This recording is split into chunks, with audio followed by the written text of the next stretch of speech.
नमस्कार। स्वागत है आपका न्यूज लॉन्चर पर। मैं हूं अशोक वानखड़े। लेकर आया हूं आपका अपना कार्यक्रम द एक्सरे। एक वक्तव्य। मैं अभी कुछ बता नहीं पाऊंगा। कार्यकर्ताओं के साथ बातचीत कर, विचार विनिमर्श कर तभी निर्णय ले पाऊंगा।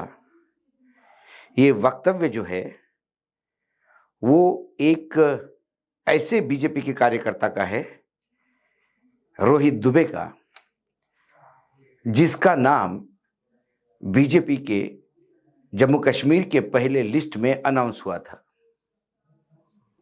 बाद में उसके जगह बलदेव राज शर्मा का नाम डिक्लेयर हुआ। तभी से एक सीट पर वहां घमासान मचा हुआ है। अब जब मैं एक्सरे में उससे देखता हूं तो मुझे क्या दिखता है? क्या ये सीट फिर कोई संदेश देने जा रही है देश में? इसलिए कि ये सीट विधानसभा की परिसीमन के बाद पहली बार बनी, जिसका नाम है वैष्णो देवी सीट। जी हां, ये जम्मू कश्मीर वैष्णव देवी जो माता जी हैं, त्रिकुटा पर्वत पे जो माता का दरबार है और पूरे विश्व से लोग वहां माता के दरबार में जाते हैं, वो वैष्णव देवी पहली बार एक विधानसभा सीट बनी है। ये रियासी जिला है जम्मू कश्मीर का। यहां पहले 2 सीट हुआ करती थी, गुलाबगढ़ और रियासी। इस बार ये तीसरी वैष्णो देवी वाली सीट वहां बनी हुई है और ये सीट जम्मू कश्मीर में सबसे छोटी सीट है। मात्र 56,000 मतदाता है। कटरा ये मुख्य स्थान है। जो लोग जम्मू कश्मीर में खासकर वैष्णो देवी जाते हैं उन्हें पता है कि जम्मू से कटरा और फिर कटरा के बाद ही पहाड़ की चढ़ाई होती है और फिर माता के दरबार में जाते हैं। आधी जलते तो अर्धकुंवारी आती है, उसके बाद ऊपर माता का दरबार आता है। तो ये कटरा इसका मेन स्टेशन है। अब जिसका नाम पहली बार अनाउंस हुआ वो दुबे जी, रोहित दुबे, और बलराज शर्मा के बीच में घमासान चल रहा है। और जब ये बात दिल्ली तक पहुंची तो जो वहां पे पर्यवेक्षक है या जो प्रभारी है बीजेपी के, राम माधव और तरुण चुग, ये दोनों जम्मू कश्मीर के उस कटरा क्षेत्र में भागे।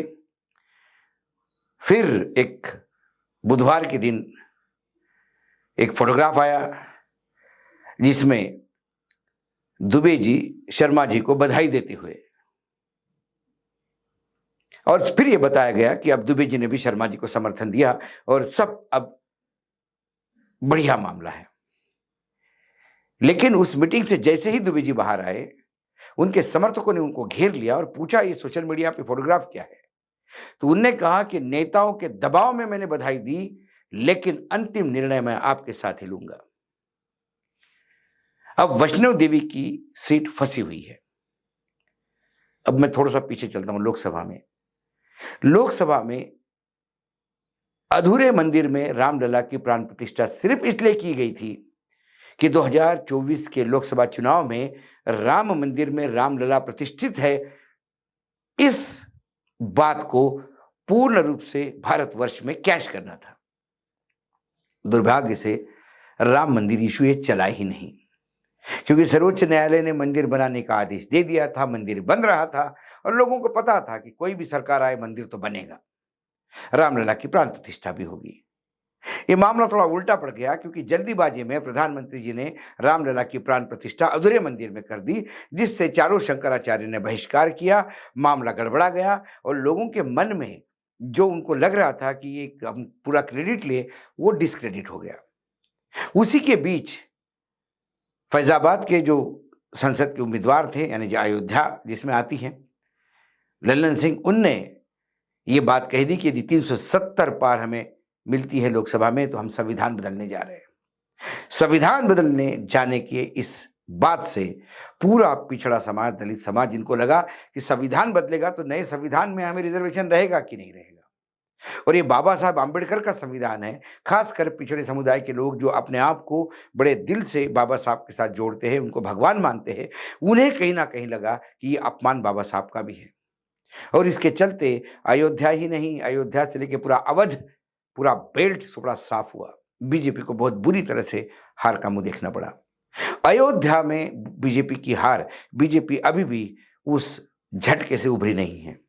हरिद्वार में भी हार, सारे तीर्थ क्षेत्र जो है, बनारस में प्रधानमंत्री जी प्रयागराज में बड़े मुश्किल से हारते हारते जीते हैं। तो ये कुछ इंडिकेशन है कि लोगों को लग रहा था कि ये हिंदुत्व के तो झंडा दरबार है, हिंदुत्व का झंडा लेके चलते हैं, लेकिन क्या वाकई इनका ही हिंदुत्व ओरिजिनल हिंदुत्व है? जो लोग राम को बहुत मानते थे वो कहने लगे कि कहीं राम ने श्राप तो नहीं दिया? क्या गंगा मैया ने, गंगा मैया को जो बार बार साफ करने की बात कर रहे थे और नहीं हुई, इसलिए हरिद्वार में तो नहीं झटका दिया? अब उसके बाद यदि जम्मू कश्मीर के विधानसभा चुनाव में जो घोषित हो चुके हैं, वहां वैष्णव देवी में यदि फिर बीजेपी हारती है तो बीजेपी के लिए यह बहुत बड़ा झटका होगा। जो देवी को मानते हैं उनको लगेगा कि ये क्या हाल है, क्या वैष्णव देवी ने भी, जिनके नाम से पहली विधानसभा है, पहले ही चुनाव में बीजेपी को झटका दे दिया? बीजेपी में अंदरूनी कहीं ना कहीं इस बात को लेके भयानक एक लगातार बातचीत हो रही है, और इसलिए राम माधव से लेकर चुग तक लगातार, दिल्ली भी, सब बड़े नेता दिल्ली के लगातार दुबे और शर्मा जी के साथ में हैं। दुबे जी का कहना है कि मैं कटरा में इतने सालों से काम कर रहा हूं, कटरा अब हमारी विधानसभा बनी तो मेरा क्लेम बनता है कि मैं यहां से बनूं। और ये जो बलदेव राज शर्मा है, ये पहले रियासी से चुनाव लड़ते थे। रियासी जिले में जो दो विधानसभा मैंने पहले ही बताया, गुलाबगढ़ और रियासी है, तो रियासी से ये पहले चुनाव लड़ते थे। 2009 में वहां से विधायक भी बने थे। अब आपको चुनाव रियासी में ही लड़ना चाहिए, क्योंकि आपको चुनाव जीतना है और आपको लगता है कि 56,000 की कॉन्स्टिट्यूंसी बहुत छोटी है, इसलिए आप अतिक्रमण कर मेरा हक मार आप वैष्णो देवी में आ गए। इसलिए रोहित दुबे का क्लेम कुछ हद तक ठीक है, लेकिन फिर अक्सर हमने देखा कि दिल्ली अपनी मनमानी करती है। लोकसभा चुनाव में भी दिल्ली ने अपनी मनमानी करते हुए कई जगह अपने उम्मीदवार मतलब हारने के लिए मजबूर किए, क्योंकि वो हार नहीं थे। खासकर वो यूपी में और राजस्थान में, गुजरात में एक उम्मीदवार हार गया, ये तो बहुत मुंह पे कालिमा लगाने वाली बात थी। महाराष्ट्र में तो पानीपत हुआ। तो कहीं ना कहीं बीजेपी के नेता ये भी समझ रहे हैं कि दिल्ली से लिस्ट जारी करने से प्रॉब्लम तो होगा, और जम्मू कश्मीर में भयावह प्रॉब्लम हो गया। इसीलिए 44 की पहली लिस्ट जारी की थी, उसको विड्रॉ किया, फिर टुकड़े टुकड़े में लिस्ट जारी की, समझाइश करने का प्रयास किया। लेकिन ये वैष्णो देवी वाली सीट जो पहली बार चुनाव में जा रहा है, पहली बार वो कॉन्स्टिट्यूंसी बनी है, वहां पे बीजेपी को पहले दिन से तकलीफ हो रही है। क्या माता का आशीर्वाद बीजेपी के साथ रहेगा, या अंदरूनी झगड़े विपक्ष के हाथ में ये सीट दे देगी? यदि ऐसे हो गए तो ये बीजेपी के लिए तीसरा झटका होगा, जो लगातार एक नरेशन बन रहा है कि ये बात हिंदुत्व की करते हैं, लेकिन भगवान भी इनको आशीर्वाद नहीं देते। अयोध्या में भी नहीं दिया, हरिद्वार में भी नहीं दिया। तो क्या वैष्णो देवी का भी नतीजा बीजेपी के लिए श्राप होगा या वरदान होगा? लेकिन यह तभी तय होता है जब बीजेपी के अंदरूनी झगड़े थमेंगे, और जो तेवर दिख रहे हैं उम्मीदवारों के, खासकर रोहित दुबे के, उस तेवर के चलते तो नहीं लगता कि ये मसला इतनी जल्दी हल होगा। या तो बलदेवराज शर्मा को वापस रियासी जाना होगा और दुबे के लिए जगह छोड़नी होगी, और यदि बलदेवराज शर्मा अड़े रहे वैष्णो देवी में तो फिर उनका पराजय निश्चित है। जब मैं रोहित दुबे का वक्तव्य एक्सरे मशीन से देखता हूं तो मुझे इतना बड़ा नीचे पूरा उसका जो विश्लेषण है ये दिखाई देता है जो मैं आप तक लेके आया हूँ। सीट एक है, लेकिन इसकी मार पूरे देश में वैष्णो देवी मानने वालों के दिल पे होगी।